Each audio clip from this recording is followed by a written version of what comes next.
2001年12月13日这一天，位于吉打州的双溪大连发生了一起悲痛的惨剧。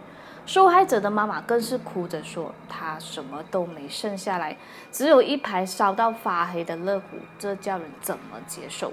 后来，香港知名灵异节目更是带队来马跟进这起案件，同时帮2名逝者请愿，希望可以找到真相。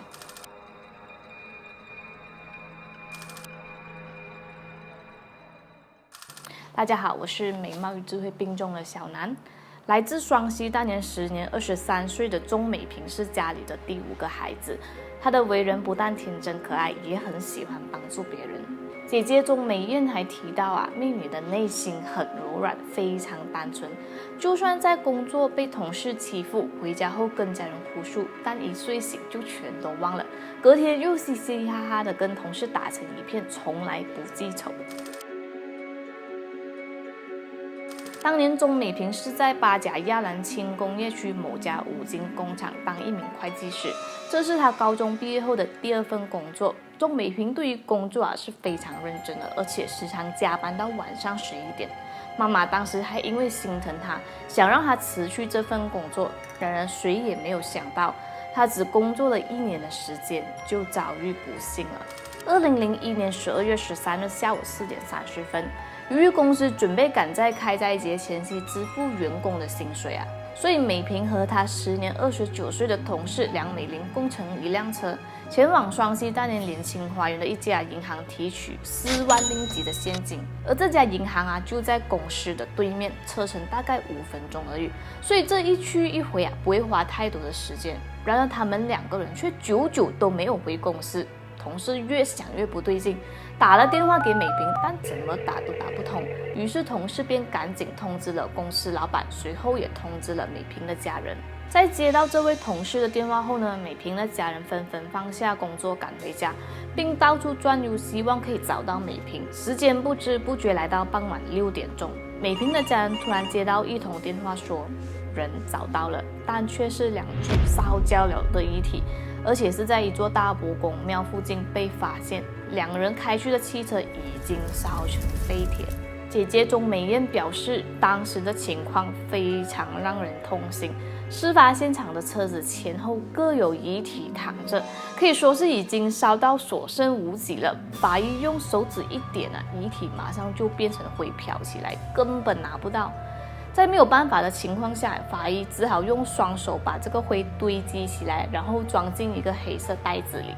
唯一可以拿得到的就只有肺部的位置，而且当时那个部位还在冒烟。如果他们在晚点被人发现，相信2人的遗体就真的会完全化灰，一阵大风吹来，就真的什么都没有了。根据法医的报告显示，唯一线索就是其中1人的头部有被硬物攻击过的痕迹，而且法医还强调，这一定是有预谋的，因为焚烧遗体所需的这个用品基本都用上了，而且很明显，犯人就是想毁声灭迹。由于2人拥有大量现金，所以警方把这起案件列为劫杀烧尸案。但这一点小南其实不太认同了，因为只是打劫的话，至于要准备烧这个遗体用品这么夸张吗？加上2名受害者都是女性，毫无抵抗之力。姐姐钟美燕也表示，她一直都想不明白，如果只是劫财的话，为什么要下手这么狠？所以警方可不可以更深入调查，会不会是其他的原因呢？但此案最心酸的是无迹可寻，因为警方在整起案件里所能收集到的线索实在是太少了。姐姐钟美燕在2014年的时候受访表示整整13年，家人失去开朗可爱的美萍，家里再也没有欢笑声。妈妈更是每天以泪洗面，想念爱女。钟家所有人常常都会梦见妹妹，到处感受到妹妹的存在。只要一天没有找到凶手，他们觉得妹妹一定死不瞑目。不但如此，姐姐钟美燕表示，妈妈曾在美萍出事后为她算命。算命师表示妹妹是因为另一个同事被这个凶手用硬物攻击，自己毫不犹豫冲向前保护同事，才被刺了一刀。虽然算命师所言不知真假，但妈妈听到后泪流满面地说着，这就是我的女儿，一个非常义气和善良的女孩。而且美萍的同事曾经说过，其实平时都是美玲一个人去提款的，但热心的美萍主动开口说要陪她一起去，由此可见她真的是一个非常热心的人。平时的美萍也非常爱惜家人，不管去到哪里游玩，都会先想到给家人买东西，可是对自己却很苛刻，并不会多花钱在自己身上，反而对家人、对朋友十分体贴细心。事发后，姐姐心痛地说：“五妹，你这么善良的人，为什么要遭遇这么痛苦的事？”不但如此，钟家原本有6名女儿和1名儿子，但唯一的儿子在1997年一家人到博德森旅行的时候不幸溺毙。那时候这个儿子才19岁，没想到4年后钟家又失去美萍。姐姐说，弟弟的离世是意外，没有什么好追究的。但妹妹的遭遇实在太可怜，比起伤心，更多的是气愤和不甘。在美萍离世后，钟妈妈每天都流着眼泪思念爱女。虽然家境不好，但美萍依然努力的工作，每个月的工钱大多数都交给了妈妈。就算再忙，这位孝顺的孩子也会打电话问妈妈想要吃什么。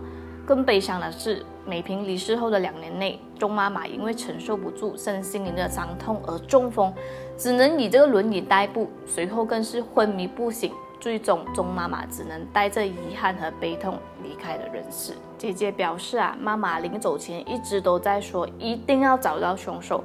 离世前，钟家人还不断委托该区的州议员帮忙，因为家人们都决定在有生之年，他们绝对不会放弃寻找真凶。事发后，香港知名的灵异节目更是带队来马跟进这起案件，同时帮2名逝者请愿，希望可以找到真相。节目主持人梁思浩说，他是在聆听大马粉丝的诉求后，自掏腰包聘请律师致函马来西亚驻香港的总领事，以反映他们的诉求。事后这么多年，姐姐表示由于她和其他姐妹都各自组织了家庭，所以也不方便再曝光，怕影响他们的生活。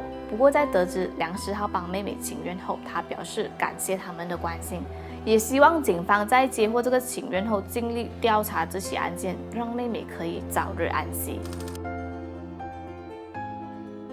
每当美萍的姐姐回想起为了寻找真相奔波劳累的那些时光，心底的煎熬真的让人非常崩溃。她十分感谢当时还是男友，现在已经成为丈夫的细心陪伴和体谅。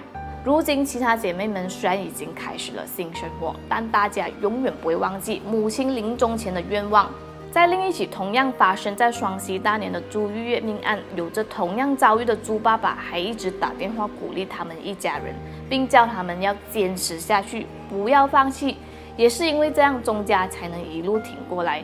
案件至今算起来已经有20年的时间了，小南上网查找后也没有发现更进一步的消息。希望知情人士能够提供这个资料给警方，不要埋没自己的良心，让警方能把真相归还给钟家，让逝者们都能够安息。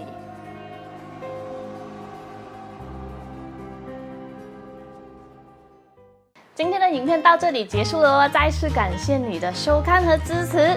小南的频道呢，终于突破5万的订阅数啦！不知道你是什么时候开始订阅小南频道的呢？欢迎在底下留言告诉我。